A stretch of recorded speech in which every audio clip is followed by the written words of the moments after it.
लोग कहते हैं कि वो पाप मिटाने आए थे, और भागवत जी में भी लिखा है, शास्त्र भी कहते हैं यदा यदा ही धर्मस्य, पाप का नाश करने के लिए आए।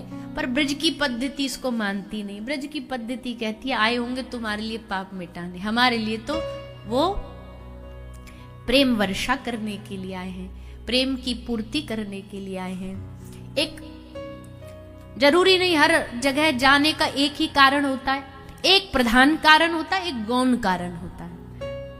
प्रधान जिसके लिए स्पेशली आप आए हो, अब आए तो आप कथा के लिए हो यहाँ, ये आपका प्रधान कारण है। गौण कारण क्या है? बोले जब आए हमने सुना वृंदावन में लस्सी बढ़िया मिलती है, पर लस्सी पीने थोड़ी आए हो आप आए तो कथा सुनने के लिए। पर जब आ ही गए हैं तो चलो यहाँ की प्रसिद्ध चीजें देख लें, खा लें, ढूंढ लें, दर्शन कर लें। तो प्रधान कारण होता है और गौण होता। भगवान का गौण कारण है जिसमें दैत्यों का उद्धार करना है, कंस को मारना है, पापियों का नाश करना है। प्रधान कारण नहीं है पापियों को मारना। प्रधान कारण अपने प्रेमी जनों के लिए ठाकुर जी इस धरती पर अवतार लेते हैं।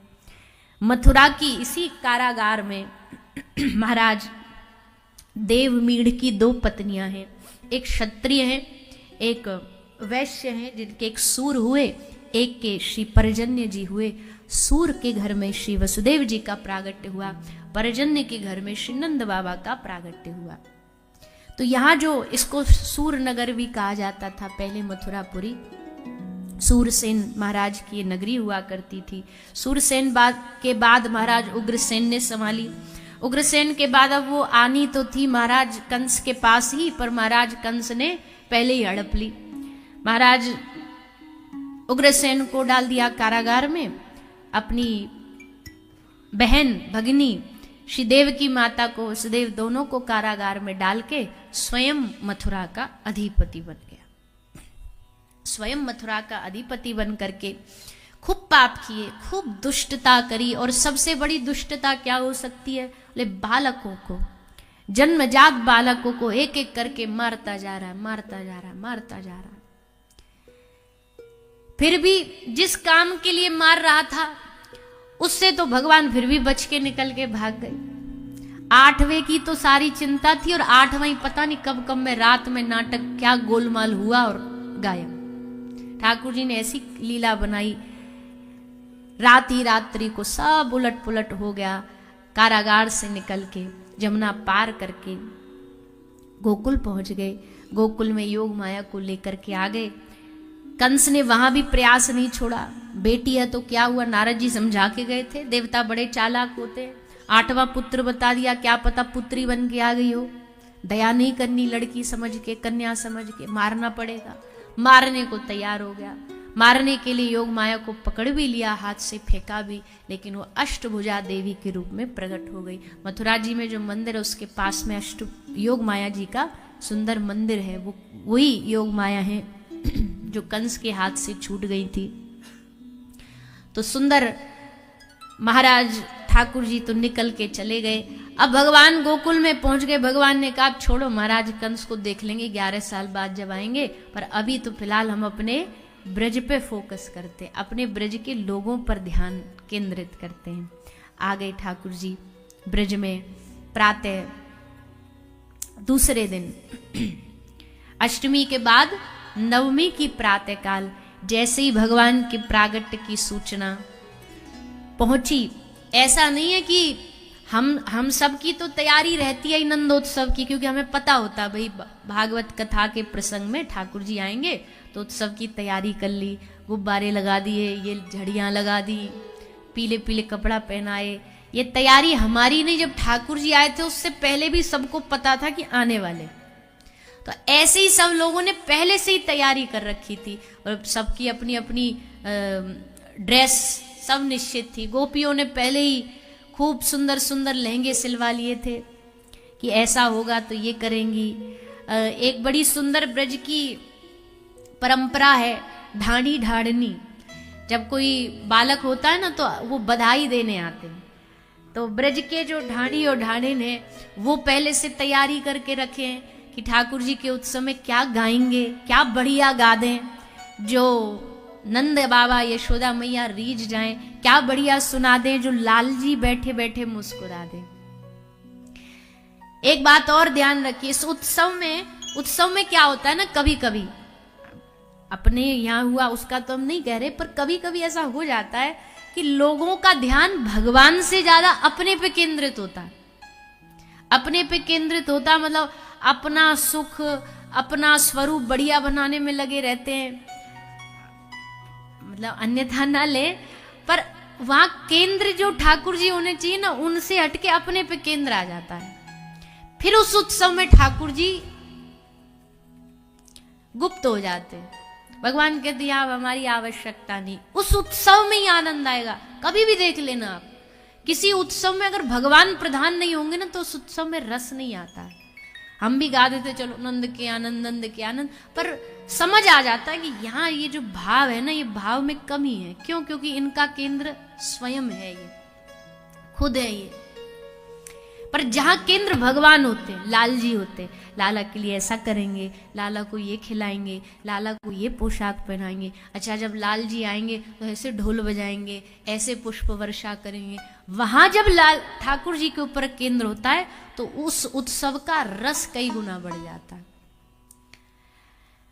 तो ब्रज के उत्सव का केंद्र ठाकुर जी है। सबका एक ही उद्देश्य है, हम यहां आए, आकर के लाला को प्रसन्न करें। एक आया ढोल बजाने लगा। क्यों बजा रहा भैया ढोल? बोले ढोल सुनेगा लाला तो पलना में पड़ा पड़ा उछलेगा, हमारे लाला खुश हो जाएं, लाला नाचे, इसलिए ढोल बजा रहे हैं। एक आदमी सारंगी बजाने लगा। और सारंगी एक ऐसा वाद्य है, इंस्ट्रूमेंट है, जिसकी आवाज बहुत धीमी होती है, सबसे कम आवाज होती है उसकी। हमारे साथ आए नहीं वो भैया सारंगी वाले, कभी कभी आते कथा में, उनकी माइक वाले से झगड़ा चलता रहता, माइक बढ़ाओ, माइक बढ़ाओ, हमारी आवाज नहीं सुननी, क्योंकि उसकी सुनती नहीं है। और उत्सव में तो वो फिर ऐसे साइड में रख के बैठ जाता है, बोले अब तो हमारी चलनी नहीं है। वो हारमोनियम आती है उसको, तो उत्सव में सारंगी साइड रख लेगा, हारमोनियम पकड़ लेगा कि अब इसकी सारंगी की कोई जरूरत नहीं। तो एक आया, आके उत्सव में सारंगी बजा, किसी ने अरे बावरे तेरी कोई सारंगी सुने ऐसे ढोल धमाके में, काय को बजा रहा है? तो बोले हमको कोई मतलब नहीं, सुनने सुनाने से मतलब नहीं, पर हमारे पास ये कला है, ये वादन, ये बजाना। हमारी कला किसी भी तरह कृष्ण की सेवा में अर्पित हो जाए, हमारा भाव बस इतना है। इस उद्देश्य को लेके हम बजा रहे हैं। कोई सुने ना सुने, हमें पता हमारे लाल जी सुन लेंगे, हमारे ठाकुर जी सुन लेंगे। अपने उस उत्तमता, श्रेष्ठता का लाभ तभी है जब हम अपने किसी गुण की, श्रेष्ठता की जो सेवा है उसको ठाकुर जी के चरणों में समर्पित करें। कोई भी श्रेष्ठता हो उसको भगवान से जोड़ो। किसी को बढ़िया गाना आता है, ठाकुर जी के चरणों के लिए गाओ। किसी को कोई बढ़िया वादन आता है, ठाकुर जी के सामने उसका अभ्यास करो, उसको समर्पित करो। यहाँ बहुत सारे हमको कल मिलने आए, अभी भी आज भी बैठे, बहुत सारे बॉलीवुड वाले बैठे हैं, मतलब प्रोडक्शन वाले बैठे हैं। अब आप सोचो, आप अपने प्रोडक्शन को कैसे ठाकुर जी से जोड़ सकते हो? कैसे कुछ अच्छा क्या ऐसा बनाएं जिससे भगवान की कोई बात लोगों तक पहुंचे? हर चीज का नहीं, आप 10 काम अगर कोई सिनेमा के करते हो तो एक काम ऐसा करो जिसमें ठाकुर जी को कोई सेवा समर्पित हो सके।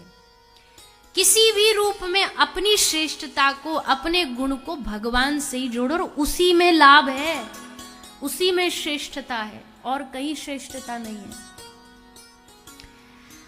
तो सब लोग अपनी अपने गुणों को भगवत चरणों में नंदोत्सव में समर्पित कर रहे हैं। सबने खूब आनंद लिया। नंद के आनंद भयो जय कन्हैया लाल की, हाथी दिए घोड़ा दिए और दीनी पाल की, जवानन को मोटरसाइकिल, बूढ़ेन को मारुति। अब कल तो हमारे यहाँ ऑटो भी बांटे गए थे, पता है आपको? हमने ऑटो भी बांटे थे कि भैया यहाँ में बैठ के जाको जहां जानो चले जाओ। अब एक कथा में क्या हुआ, अभी एक आध कथा पिछली घटना है, हमको वो टोकरी लाके पकड़ाई। नहीं, जगह का नाम नहीं लेना। अब वो टोकरी लाके पकड़ाई। अब टॉफियां होती हैं, चॉकलेट होती है, खिलौना होती है, उसमें राज दरबार। अब हम फेंके तो कैसे फेंके, और वो इतनी भरी थी कि उसमें ढूंढी ना जाए। हमने पंडित जी की तरफ ऐसे देखा ये क्या हो रहा है।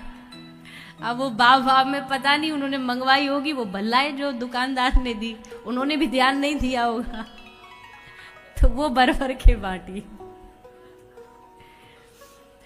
तो भैया नंदोत्सव में कभी कभी बड़े विचित्र विचित्र कांड हो जाते हैं, पर सबका आनंद अलग है, सबका आनंद अलग है। तो कल हमने खूब ऑटो रिक्शा बांटे, गाड़ियां बांटी, मानसिक भाव से समझ लो आपको सचमुच मर्सिडीज मिल गई, गाड़ी मिल गई, ऑटो मिल गया, टमटम मिल गया। ठाकुर जी के उत्सव में क्या क्या बांटा, हाथी दिए, घोड़ा दिए और दीनी पालकी। बड़े भारी भरकम चीजें लुटाई जा रही हैं सब। अच्छा, लेने नहीं आया कोई भी, उद्देश्य किसी का लेना नहीं है, पर फिर भी आज नंदोत्सव में ये नहीं है कि केवल जिम्मेदारी नंद और यशोदा की बांटने की। हम जब कृष्ण जन्मोत्सव में जाते हैं ना, तो हम पहले दिन कह देते, ऐसा मत समझना कि यजमान जी लेकर के आएंगे टॉफी चॉकलेट। तुम्हारा सबका नंदोत्सव है, क्योंकि तुम सबके लिए ठाकुर जी आए। सो जाको जो भाव पड़े बन पड़े, टॉफी लइयो, चॉकलेट लइयो, सब आपस में बांटना, जब बांटा जाए। क्योंकि हम फेंकते तो हैं, पर थोड़ी आगे आगे तक जाती है, बेचारे पीछे वाले देखते रह जाते हैं। तो पीछे वाले फिर क्या, जो लाए आपस में बांट लो, नंदोत्सव मना लो। तो आज ऐसा नहीं कि केवल नंद यशोदा ही बांट रहे हैं, सबने अपने अपने घर में जो है सब ले ले करके आ गए, सब आपस में बांटते जा रहे, भैया थोड़ा तू ले, थोड़ा तू ले, सब आनंद ले रहे। सखी सहेलियां सब आकर के लाला के दर्शन करती हुई लाला की खूब बलाएं ले रही, हमारे लाला कुकाई की